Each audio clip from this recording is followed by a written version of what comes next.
2 ದಿವಸದ ಹಿಂದೆ ಶಿರಟ್ಟಿಯ ಬಿಜೆಪಿ ಶಾಸಕರಾದ ಡಾಕ್ಟರ್ ಚಂದ್ರು ಲಮಾಣಿ ಅವರು 11 ಲಕ್ಷ ರೂಪಾಯಿಗಳಿಗೆ ವ್ಯವಹಾರ ಕುದುರಿಸಿ 5 ಲಕ್ಷ ರೂಪಾಯಿ ನಗದು ಸ್ವೀಕರಿಸುವಾಗ ಕರ್ನಾಟಕ ಲೋಕಾಯುಕ್ತ ಪೊಲೀಸರ ಬಲೆಗೆ ಬಿದ್ದಿದ್ದಾರೆ.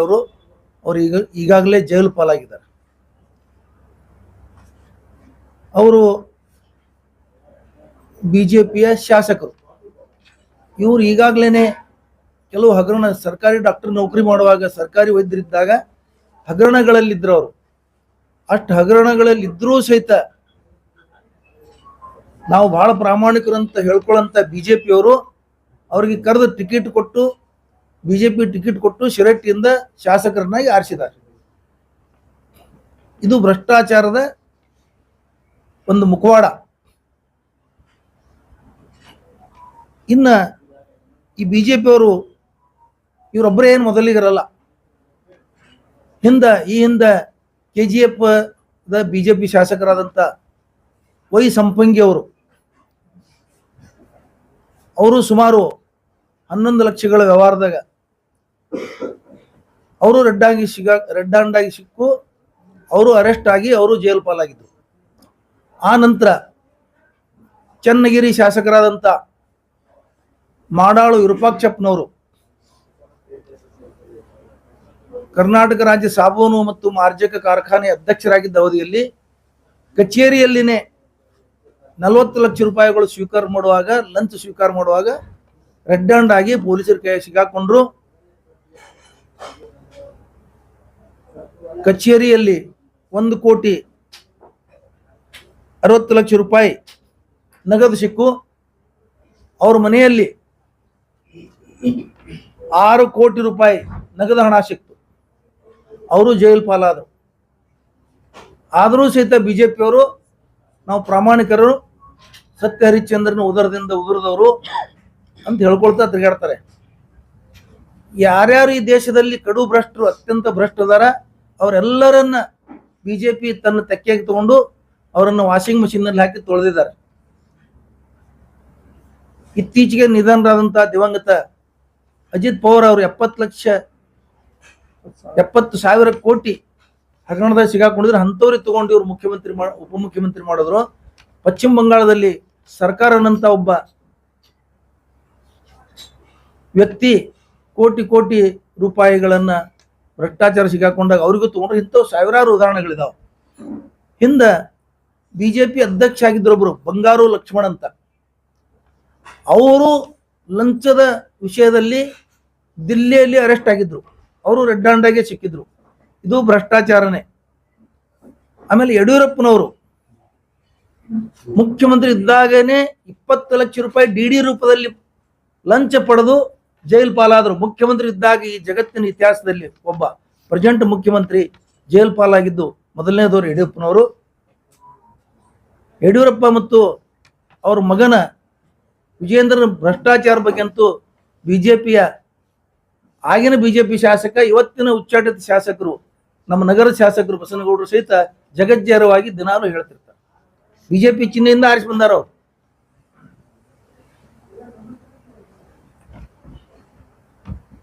ಬಿಜೆಪಿಯವರು ಬಹಳ ಪ್ರಾಮಾಣಿಕರಿದ್ದೀವಿ ಅಂತ ಹೇಳ್ತಾ ಇದ್ದಾರೆ. ಇಡೀ ರಾಷ್ಟ್ರದ ಪ್ರತಿಯೊಂದು ಜಿಲ್ಲೆಯಲ್ಲಿ ಇವತ್ತು ಬಿಜೆಪಿಯ ಕೋಟಿ ಹಣ ಖರ್ಚು ಮಾಡಿ ಸ್ವಂತ ಆಫೀಸುಗಳನ್ನು ಕಟ್ಟಿದ್ದಾರೆ. ಇದು ಎಲ್ಲಿ ಹಣ?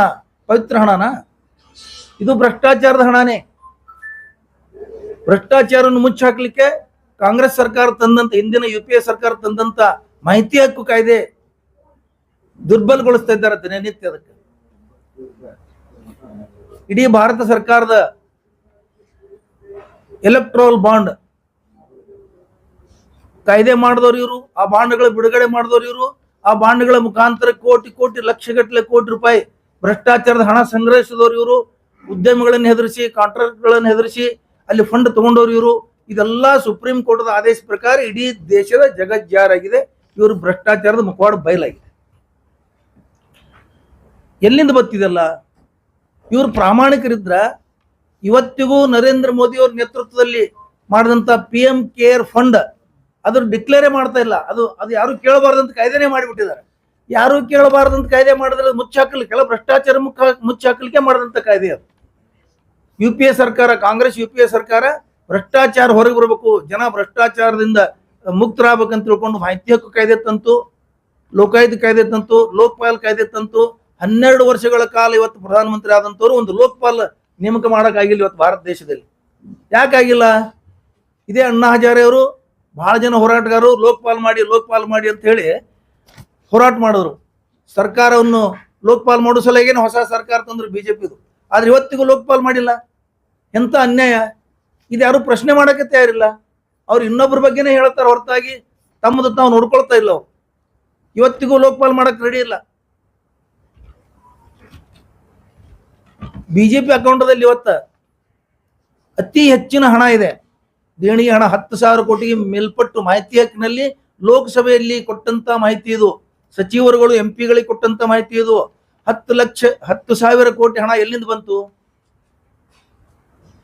ಇವತ್ತು ದೆಹಲಿನಲ್ಲಿ ಬಿಜೆಪಿಯ ಅಂತಾರಾಷ್ಟ್ರೀಯ ಮಟ್ಟದ ಒಂದು ದೊಡ್ಡ ಆಫೀಸ್ ಕಟ್ಟಿದ್ದಾರೆ ಬಿಜೆಪಿದು. ಆ ಆಫೀಸ್ ಕಟ್ಟಲು ದುಡ್ಡು ಎಲ್ಲಿಂದ ಬಂತು? ಇದರ ಮಾತ್ರ ಸಂಸ್ಥೆ ನೂರಾರು ಕೋಟಿ ರೂಪಾಯಿ, ಸಾವಿರಾರು ಕೋಟಿ ಆಗಿರ್ಬೋದು, ಅಷ್ಟು ಖರ್ಚು ಮಾಡಿ RSS ಕಚೇರಿ ಕಟ್ಟಿದ್ದಾರೆ, ಕೇಂದ್ರ ಕಚೇರಿ. ಅದೆಲ್ಲಿಂದ ಬಂತು? ಎಲ್ಲ ಭ್ರಷ್ಟಾಚಾರದಿಂದ ಮಾಡಿದ್ದು. ಬಿಜೆಪಿ ಹುಟ್ಟಿದ್ದೇ ಭ್ರಷ್ಟಾಚಾರದಿಂದೇ. ಯಾಕಂದ್ರೆ ಅವರು ಪ್ರಾರಂಭ ಮಾಡಿದವರೇ ಅವರೇ ಭ್ರಷ್ಟಾಚಾರ. ಮತ್ತೆ ಹೇಳ್ತಾರೆ ಬೇರೆದವರಿಗೆ ನೀವು ಭ್ರಷ್ಟಾಚಾರ ಮಾಡಿದ್ರಿ. ಕಾಂಗ್ರೆಸ್ದವರು ಸಚಿವರನ್ನ MP ಗಳನ್ನ ಭ್ರಷ್ಟಾಚಾರದ ವಿಷಯದಲ್ಲಿ ಅರೆಸ್ಟ್ ಮಾಡಿದ್ದಿದೆ. ತಮಿಳುನಾಡಿನ ಕನ್ಮೋಳಿ ಇರ್ಬೋದು, ರಾಜಾ ಇರ್ಬೋದು, ಇಂದು ಬಹಳ ಜನ ಭ್ರಷ್ಟಾಚಾರದಲ್ಲಿ ಶಾಸಕರನ್ನ, ಸಂಸದರನ್ನ ಅರೆಸ್ಟ್ ಮಾಡಿ ಕೇಸ್ ಹಾಕಿದ್ರು. ಅದನ್ನೆಲ್ಲ ಇವ್ರಿಗೆ ನೆನಪಿಲ್ಲ, ಅದನ್ನೆಲ್ಲ ಮಾತಾಡೋದಿಲ್ಲ ಯಾರು. ಇವೆಲ್ಲ ಎಲ್ಲಿಯೂ ಬಂದು ಒಂದು ವೇಳೆ ಪ್ರಾಮಾಣಿಕರಿದ್ರೆ ಪ್ರಧಾನಮಂತ್ರಿಗಳು PM ಕೇರ್ ಫಂಡ್ ಅನ್ನು ಡಿಕ್ಲೇರ್ ಮಾಡಬೇಕು. ಅದ್ರಾಗ ಹಣ ಎಲ್ಲಿ ಬಂತು? ಇವತ್ತಿಗೆ ಕೊರೋನಾ ಬಂದು ಎಷ್ಟು ವರ್ಷ ಆಯ್ತು? 5 ವರ್ಷಗಳ ಕಾಲ ಅದಕ್ಕೆ ಹಣ ಎಲ್ಲಿಂದ ಬಂತು? ಎಷ್ಟು ಬಂತು? ಆಮೇಲೆ ಬಿಜೆಪಿ ದೇಣಿಗೆ ಯಾರ್ಯಾರು ಕೊಟ್ಟರು ಡಿಕ್ಲೇರ್ ಮಾಡಲಿ. ಸತ್ಯ ಹರಿಶ್ಚಂದ್ರನ ಉದರದಿಂದ ಬಂದವರು ಇದೆಲ್ಲ ಜನರ ಹತ್ರ ಬಿಚ್ಚಿಡಬೇಕು ಅಂತ ಹೇಳಿ ನಾವು ಆಗ್ರಹ ಮಾಡ್ತೀವಿ. ಈಗ ಡಾಕ್ಟರ್ ರವಿ ಬರದವರು ಮಾತಾಡ್ತಾರೆ. ನಿನ್ನಿನ ದಿನ ಏನು ಬಿಜೆಪಿ ಶಿರಹಟ್ಟಿ ಶಾಸಕರನ್ನ ಲಂಚ ಪಡಿತಕ್ಕಂಥ ಒಂದು ಸಂದರ್ಭದಲ್ಲಿ ಅರೆಸ್ಟ್ ಮಾಡಿರ್ತಕ್ಕಂಥದ್ದು. ಈ ಭಾರತೀಯ ಬಿಜೆಪಿ ಅಂದ್ರೆ ಭ್ರಷ್ಟ ಜನತಾ ಪಕ್ಷ ಅಂತ. ಬಿಜೆಪಿ ಅಂದ್ರೆ ಭ್ರಷ್ಟ ಜನತಾ ಪಕ್ಷ. ಇವರು ಹೇಳೋದೊಂದು ಮಾಡೋದೊಂದು. ಏನಂದ್ರೆ ನಾ ಕಾವಂಗ ನಾ ಖಾನೆ ದೂಂಗ ಅಂತ ಹೇಳಿ ಹೇಳಿದ್ರು ಅವಾಗ ಮೋದಿಯವರು. ಅವಾಗ ಈಗ ಪರಿಸ್ಥಿತಿ, ದೇಶದೊಳಗೆ ಪರಿಸ್ಥಿತಿ ಏನಾಗಿದೆ ನೋಡ್ರಿ ನೀವು. ಎಲ್ಲಾ ಒಂದು ರಾಜ್ಯಗಳಲ್ಲಿ ಬಿಜೆಪಿ ಇರ್ತಕ್ಕಂಥ ಒಂದು ಆಡಳಿತ ಇರ್ತಕ್ಕಂಥ ಎಲ್ಲಾ ರಾಜ್ಯಗಳಲ್ಲಿ ಅಲ್ಲಿ ಮಾಡಿರ್ತಕ್ಕಂಥ ಕಾಮಗಾರಿಗಳು ಎಲ್ಲ ನೋಡ್ರಿ ನೀವು. ಯಾವ ರೀತಿ ಏರೋಪ್ಲೇನ್ ಇದು ಏರ್ಪೋರ್ಟ್ ಬೀಳ್ತವೆ, ಬೇರೆ ಬೇರೆ ಒಂದು ರಸ್ತೆಗಳಲ್ಲಿ ಬ್ರಿಡ್ಜ್ಗಳು ಬೀಳ್ತವೆ. ಇವೆಲ್ಲ ಯಾಕೆ ಬೀಳ್ತಾವು? ಇವನ್ನ ಗುಜರಾತ್ ನಲ್ಲಿ ಅಹಮದಾಬಾದ್ ಏನೊಂದು ಮಾಡಲ್ ಅಂತ ಹೇಳಿದ್ರೆ, ಗುಜರಾತ್ ಮಾಡಲ್ ಏನು ಗುಜರಿ ಮಾಡಲ್ ಅಂತ ನಂಗೆ ಗೊತ್ತಿಲ್ಲ. ಅಲ್ಲಿ ದೊಡ್ಡ ದೊಡ್ಡ ಬ್ರಿಡ್ಜ್ಗಳು ಹಂಗೆ ಬಿದ್ದು ಬಿಡ್ತಾವ್. ಒಂದು ಉದ್ಘಾಟನೆ ಆದ 1 ವರ್ಷನೂ ಆಗಿರ್ಲಿಲ್ಲ, ಅವಾಗಲೇ ಬಿದ್ದು ಬಿಡ್ತಾವ್. ಅದ್ರ ಅರ್ಥ ಏನಂದ್ರೆ ಇಷ್ಟೊಂದು ಇವ್ರು ಕಿಕ್ ಬ್ಯಾಕ್ ತಗೊಂಡು ಅಗದಿ ಕಳಪೆ ಕೆಲಸ ಇವ್ರು ಎಲ್ಲೆಲ್ಲಿ ಮಾಡಿದ್ದು ನೋಡ್ರಿ ನೀವು.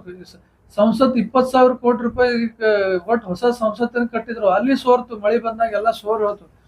ಇವ್ರು ರಾಮ ಮಂದಿರ ಕಟ್ಟಿದ್ರೆ ಎಲ್ಲ ಚಂದ ಎತ್ತಿ ನಾವು ಕಟ್ಟಿದೀವಿ ಅಂತ ಹೇಳಿ ರಾಮನ್ ತಂದೀವಿ ಅಂತ ಹೇಳ್ಕೊಂಡು ಮೋದಿ ಅವ್ರು ಹೇಳ್ತಾರೆ.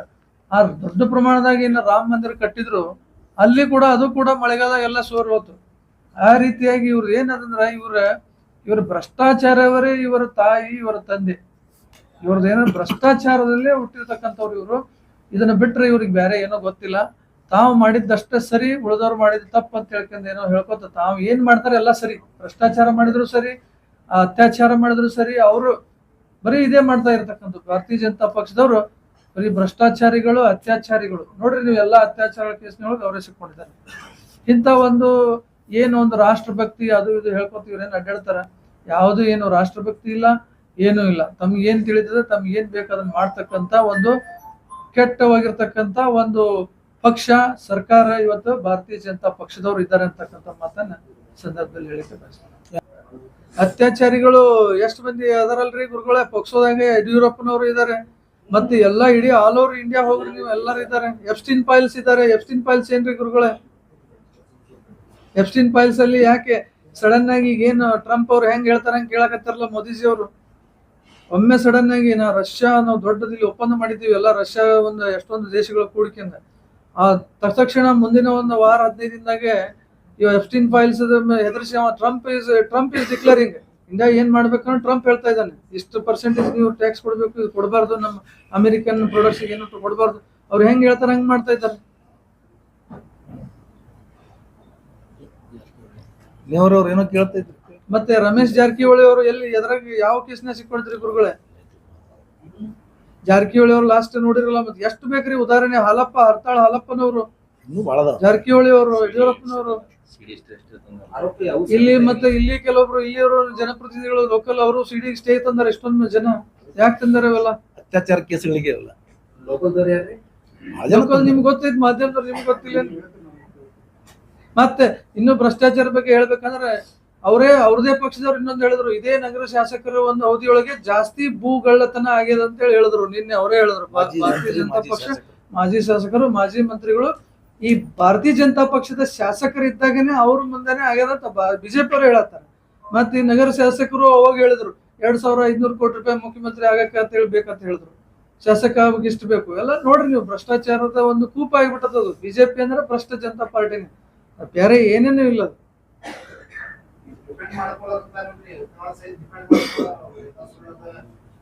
ಅದೇ ಅದ್ ಏನ್ ಹೇಳ್ಯಾರ, 2-3 ಲಕ್ಷ ಹಿಡಿಯಂಗಿಲ್ಲ ಅಂತಾರ. ಅದ್ರ ಅರ್ಥ ಏನೋ 20-30 ಲಕ್ಷ ತಗೋತಾರ. ಏನು ಮೀನಿಂಗ್ ಅದ್ರದ್ದು? 2-3 ಲಕ್ಷ ತಗೊಳವಲ್ಲವ ಅಂತ ನಾನು ನೋಡ್ದಂಗಾಯ್ತು.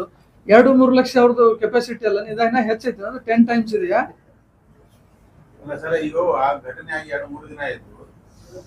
ರಾಜ್ಯ ಮಟ್ಟದಲ್ಲಿ ಒಂದು ಮಾಹಿತಿ ಇಲ್ಲ, ಅದ್ರ ಬಗ್ಗೆ ಅದು ಪ್ರೊಟೆಸ್ಟ್ ಇಲ್ಲ.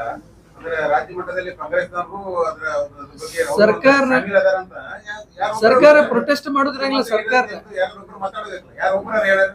ಗುರುಗಳೇ, ಸರ್ಕಾರ ಪ್ರೊಟೆಸ್ಟ್ ಮಾಡೋದ್ರಂಗಿಲ್ಲ. ಕಾನೂನು ಪ್ರಕಾರ ಕ್ರಮ ಕೈಗೊಳ್ಳಕತ್ತಾರ. ಹೇಳಿ ಸರ್, ಯಾವ ಅಧ್ಯಕ್ಷರಿ?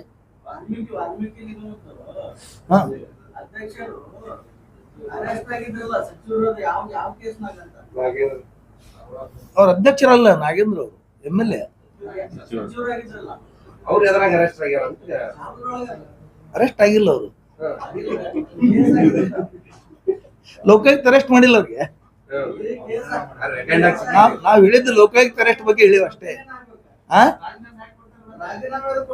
ಅದೇ ಬಿಜೆಪಿ ಆರೋಪ ಮಾಡಿದ್ದಕ್ಕ ಇಲ್ಲ, ಇದು ರೆಡ್ ಹ್ಯಾಂಡ್ ಶಿಕ್ಕಾರ. ಅದು ಬರೀ ಆರೋಪ, ಸುಳ್ಳು ಆರೋಪ. ಅದು ಇದು ರೆಡ್ ಹ್ಯಾಂಡ್ ಶಿಕ್ಕಾರ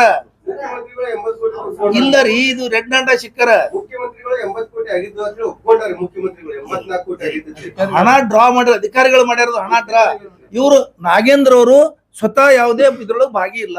ನಾಗೇಂದ್ರ ಅವರು ಮಂತ್ರಿ ಇದ್ರ ಇಲಾಖೆದ ಅಷ್ಟೇ. ಅಧಿಕಾರ ಬ್ಯಾಂಕ್ ಮ್ಯಾನೇಜರ್ ಟ್ರಾನ್ಸ್ಫರ್ ಮಾಡ್ತಾನ್ರಿ, ಮಂತ್ರಿ ಮಾಡ್ತಾನೆ ಟ್ರಾನ್ಸ್ಫರ್ ಅಕೌಂಟ್ದಿಂದ. ಬ್ಯಾಂಕ್ ಮ್ಯಾನೇಜರ್ಗಳು ಮಾಡಿದ್ದ ಹಗರಣವಲ್ಲ. ಹೌದು, ಮಂತ್ರಿ ಜವಾಬ್ದಾರಿ ಹೊತ್ತು, ಆ ಇಲಾಖೆ ಜವಾಬ್ದಾರಿ ಹೊತ್ತು ಮಂತ್ರಿ ರಾಜೀನಾಮೆ ಕೊಡಿಸಿದ್ರು. ಮುಖ್ಯಮಂತ್ರಿ ಕರ್ತವ್ಯ ಅದು.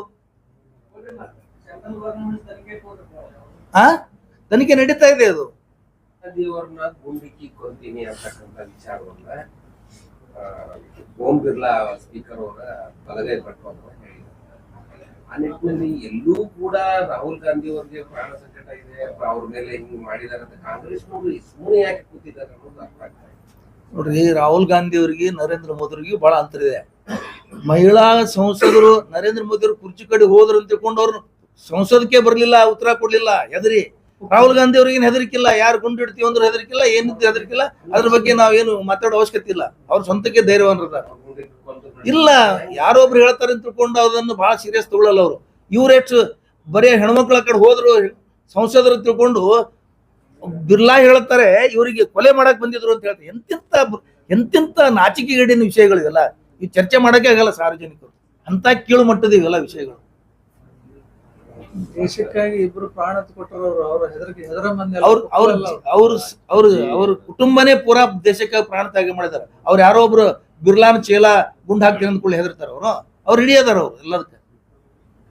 ಒಬ್ಬ PM ಸಂಸದೊಳಗೆ ಎದುರಿಸಲಿಕ್ಕೆ ಆಗ್ಲಾರ್ದೆ ಆ ಹೆಣ್ಮಕ್ಳ ಹೆಸರು ಹೇಳಿ ಓಂ ಬಿರ್ಲಾ ಆದೇಶ ಮಾಡ್ತಾರೆ, ಬರಬೇಡ ನಾನೇ ಹೇಳಿನಿ ಅಂತ ಹೇಳ್ತಾರೆ. ಎಂತ ಸರ್ಕಾರ ಇಟ್ಕೊಂಡು ಇಷ್ಟೆಲ್ಲ ಇಟ್ಕೊಂಡು ಒಬ್ಬ ಪ್ರಧಾನ ಮಂತ್ರಿ ರಾಜೀನಾಮೆ ಕೊಟ್ಟು ಹೋಗ್ಬೇಕಾಗಿತ್ತು ಇಷ್ಟೊತ್ತನೆ, ಮಾನ ಮರ್ಯಾದಿದ್ರ. ಸಂಸದಕ್ಕೆ ಬರಕ್ಕಾಗಲ್ಲ ಅಂತ ಹೇಳಿ ಸಂರಕ್ಷಣೆ ಇಲ್ಲ, ಪ್ರಧಾನ ಮಂತ್ರಿಗೆ ಸಂರಕ್ಷಣೆ ಇಲ್ಲ ಅಂದ್ರೆ ಈ ದೇಶದ ಜನತೆಗೆ ಹೆಂಗ್ ಸಂರಕ್ಷಣೆ ಇರ್ತದೆ ಹೇಳಿ? ಅಮೆರಿಕ ಟ್ಯಾರಿಫ್ ಬಗ್ಗೆ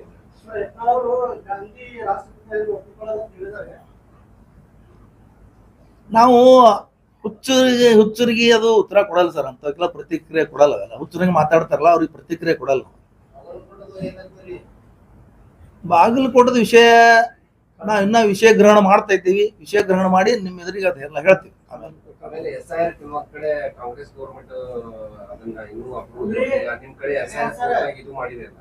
ನೀವು ಇದನ್ನ ಇಟ್ಟು ಜಲ್ದಿ ವಿಷಯ ಗ್ರಹಣ ಮಾಡಿದ್ರಿ, ಬಾಗಲಕೋಟದ ಅರ್ಥ ಆಗ್ಲೇಟ್ ನಿಮ್ಗೆ ವಿಷಯ ಗ್ರಹಣ ಮಾಡಕ್ಕೆ?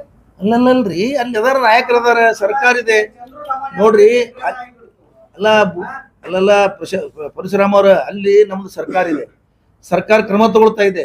ಅಲ್ಲಿ IGP ಬಂದಿದ್ದಾರೆ 5 ಜನ, ಅಲ್ಲಿ SP ಬದಲಾಯಿಸಿದ್ದಾರೆ, ಹೊಸ SP ಬಂದಿದ್ದಾರೆ, ಎಲ್ಲ ಮಾಡ್ತಾ ಇದ್ದಾರೆ ಅವರು. ಅದ್ರೊಳಗೆ ನಾವು ನಡು ಮೂಗು ತುರಿಸಿ ಮಾತಾಡೋದು ಸರಿ ಇರುವುದಿಲ್ಲ. ಅಂತ ವಿಷಯದಲ್ಲಿ ಎನ್ಕ್ವೈರಿ ನಡೆದಿದೆ, ಆ ಘಟನೆ ಬಗ್ಗೆ ಎನ್ಕ್ವೈರಿ ನಡೆದಾಗ ನಾವು ನಡು ಮಾತಾಡೋದು ಸರಿ ಅಲ್ಲ. ತಪ್ಪು ಮಾಡ್ಬೇಕು, ಅರೆಸ್ಟ್ ಮಾಡ್ಯಾರ. ಅದೇ ಘಟನೆ ನೋಡ್ರಿ, ಯಾರು ಮಾಡಿದ್ರು ತಪ್ಪೇ. ಈಗ ಘಟನೆ ನಾವಿನ್ನ ಕೇಳ್ತಾ ಇದ್ವಿ, ಇವರು ಮುಸ್ಲಿಮರ ಕಲ್ಲು ಹೊಡೆದ್ರು ತಪ್ಪ, ಮುಸ್ಲಿಮೇತರರು ಕಲ್ಲು ಹೊಡೆದ್ರು ತಪ್ಪ, ಸಂಘ ಪರಿವಾರದವ್ರ ಕಲ್ಲು ಹೊಡೆದ್ರು ತಪ್ಪ. ಒಂದ್ ಏನಂದ್ರ ನಮಗ ಮೇಲ್ನೋಟಕ್ಕೆ ಏನ್ ಅನ್ಸ್ತದ, ಅಲ್ಲಿ ಉಪಚುನಾವಣೆ ಬಂದಿದೆ, ಸಂಘ ಪರಿವಾರದವರಿಗೆ BJP ಒಂದು ಉಪದ್ಯಪಿ ಒಂದು ಏನು ಗದ್ದಲ ಎಬ್ಬಿಸೋದು ಅವಶ್ಯಕತೆ ಇದೆ. ಅವ್ರು ಇದನ್ನೇ ಒಂದು ದೊಡ್ಡ ಒಂದು ಇಟ್ಕೊಂಡು ಗದ್ದಲ ಎಬ್ಬಿಸಲು ಪ್ರಯತ್ನ ಮಾಡ್ತಾ ಇದ್ದಾರೆ ಅಷ್ಟೇ. ಚುನಾವಣೆಗೋಸ್ಕರ ಇದೆಲ್ಲ ಮಾಡ್ತಾ ಇದ್ದಾರೆ. 100% ಅದೇ ಎಲೆಕ್ಷನ್ 100% ಅದೇ ಇದೆ ಅದರೊಳಗೆ. ಸರ್, ಈಗ ಮುತಾಲಿಕರವರು ಮುಂದಿನ ದಿನಮಾನಗಳಲ್ಲಿ ಇಂಥ ಘಟನೆಗಳು ಏನಾದ್ರು ನಡೆದ್ರೆ ಮುಸ್ಲಿಮರ ಮನೆ ನೋಡ್ರಿ, ಆ ಮುತಾಲಿಕ್ ಅವ್ರಿಗೆ, ಬಸನಗೌಡ ಪಾಟೀಲ್ ಯತ್ನಾಳ್ ಅವ್ರಿಗೆ ನಾವೆಲ್ಲ ಉತ್ತರ ಕೊಡಂಗಿಲ್ಲ. ಯಾಕಂದ್ರ ಅವು 30 ವರ್ಷ ಹಿಡಿದು ನೋಡ್ತಾ ಇದೀವಲ್ಲ. ಇವ್ರು ಆ ಭಾಷೆ ಬಿಟ್ಟು ಮತ್ತೊಂದು ಒಳ್ಳೆ ಭಾಷೆ, ದೇಶದ ಒಳ್ಳೆ ಸಂಸ್ಕೃತಿ ಭಾಷೆ, ದೇಶ ಕಟ್ಟು ವಿಚಾರಗಳು, ದೇಶದ ಅಭಿವೃದ್ಧಿ ವಿಚಾರಗಳು ಅವ್ರಿಗೆ ಏನು ಗೊತ್ತಿಲ್ಲ. ಬರೀ ಹಿಂದೂ ಮುಸ್ಲಿಂ ಒಡಿ ಬಡಿ ಕಿಡಿ ಇದೆ. ನಮ್ದು ಆ ಸಂಸ್ಕೃತಿ ಅಲ್ಲ. ಕಾನೂನು ಪ್ರಕಾರ ನಾವು ಕೆಲಸ, ಕಾನೂನು ಇದೆ, ನ್ಯಾಯಾಲಯಗಳಿದಾವೆ, ಅವು ಕೆಲಸ ಮಾಡ್ತಿರ್ತಾರೆ. ಕೈಗೆತ್ತಿಕೊಳ್ಳುವಂತ ಕೆಲಸ ಮಾತಾಡ್ತಾರೆ. जुड़े रहिएगा आपके अपने चैनल बीजापुर समय के साथ।